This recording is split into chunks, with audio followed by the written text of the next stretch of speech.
Au sommet d'une montagne escarpée, où l'air était raréfié et le monde semblait s'étendre à l'infini en contrebas, vivait un sage en solitude, avec son jeune disciple. Leur journée s'écoulait dans un rythme paisible, façonné par la simplicité de leur environnement. Ils entretenaient un petit jardin, ramassèrent du bois de chauffage et méditaient sous l'immense ciel. Le disciple, encore jeune et agité, trouvait cette répétition étouffante. Chaque tâche se fondait dans la suivante, un cycle monotone qui émoussait son esprit. Balayer le chemin de pierre, aller chercher de l'eau au ruisseau, entretenir le feu. Tout cela semblait des fardeaux, alourdis par l'uniformité. Son cœur devenait lourd, son enthousiasme s'amenuisait. Il aspirait à quelque chose de plus, quelque chose qui donnerait du sens à ses jours.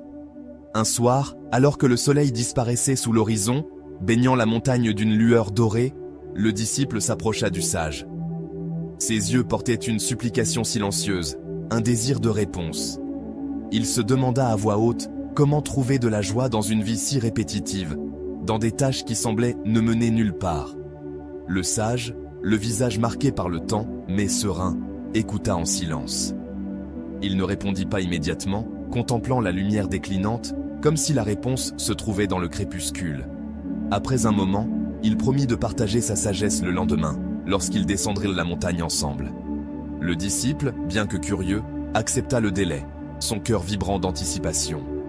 À l'aube, ils partirent, leurs pas assurés sur le sentier sinueux menant à la vallée. L'air frais de la montagne céda la place à la chaleur des basses terres, et ils arrivèrent bientôt dans un village niché au creux de champs verdoyants. Le bourdonnement de la vie les accueillit, des enfants courant dans des ruelles poussiéreuses, le cliquetis des outils, le murmure du travail quotidien. En chemin, ils tombèrent sur un groupe d'hommes travaillant sous le soleil, leurs mains occupées avec des ciseaux et des marteaux, façonnant des blocs de pierre. La poussière flottait dans l'air, et le tintement rythmique du métal contre la pierre emplissait l'espace. Le sage s'arrêta, observant la scène, et s'approcha des travailleurs, le disciple sur ses talons. Le premier homme qu'ils interrogèrent était penché sur sa pierre, la sueur perlant sur son front. Ses mouvements étaient brusques, presque coléreux, comme si chaque coup de ciseau portait une frustration.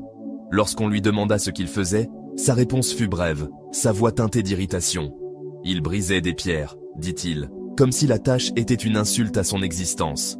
La chaleur était insupportable, le travail sans fin, et il n'avait pas de patience pour les questions.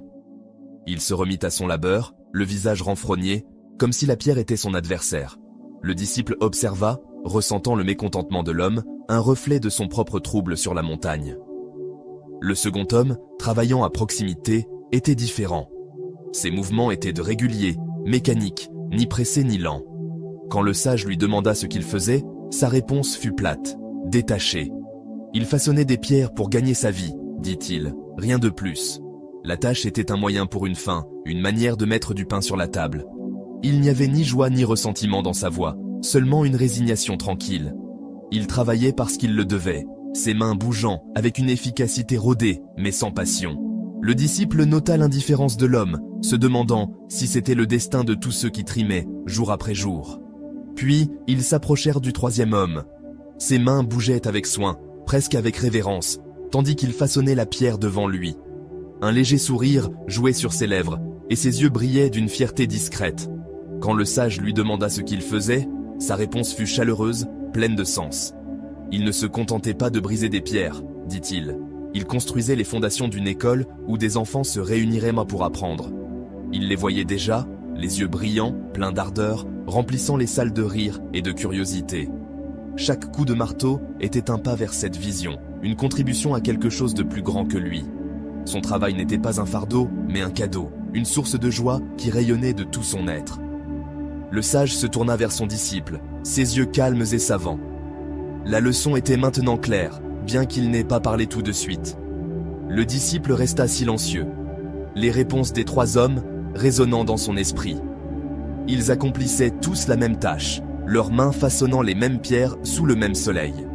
Pourtant, leurs expériences ne pouvaient être plus différentes.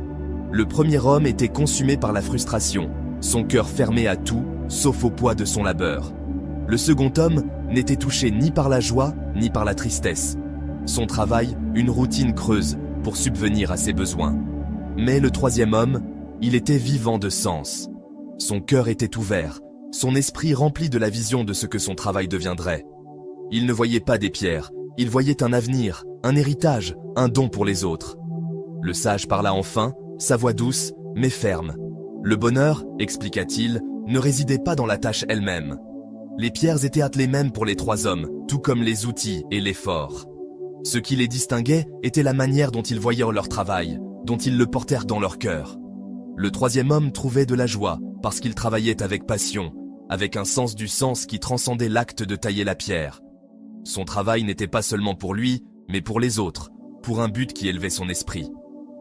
Quand le cœur est engagé, quand l'esprit voit au-delà de l'immédiat, même la tâche la plus simple peut devenir une source d'accomplissement. Le disciple écouta, son regard errant sur le village autour de lui. La leçon s'enracina profondément en lui, comme une graine prenant racine. Il pensa à la montagne, au jardin qu'il entretenait, au bois qu'il ramassait, au chemin qu'il balayait. Ces tâches, autrefois si fastidieuses, apparaissaient maintenant sous un nouveau jour. Ce n'étaient pas seulement des corvées, mais une partie d'une vie qu'il construisait. Une discipline qui le façonnait autant qu'il façonnait le monde autour de lui. S'il pouvait les voir avec du sens, avec soin, elles pourraient devenir plus qu'une routine, elles pourraient devenir un chemin vers la joie. En remontant vers leur demeure montagnarde, le disciple se sentit plus léger. L'air était toujours raréfié, le chemin toujours escarpé, mais quelque chose avait changé en lui.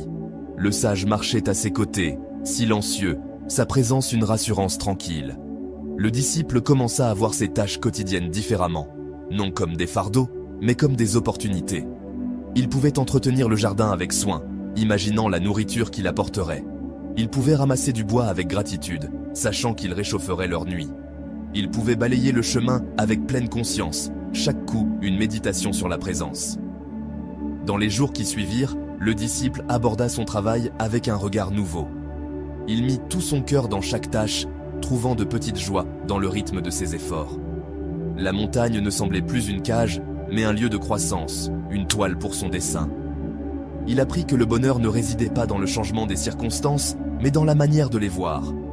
Avec passion et conviction, même les actes les plus simples pouvaient porter un sens profond. Le sage observait, un léger sourire aux lèvres, sachant que le disciple avait découvert la clé d'une vie pleine de joie. Une vie où chaque tâche, aussi simple soit-elle, pouvait devenir une source d'inspiration.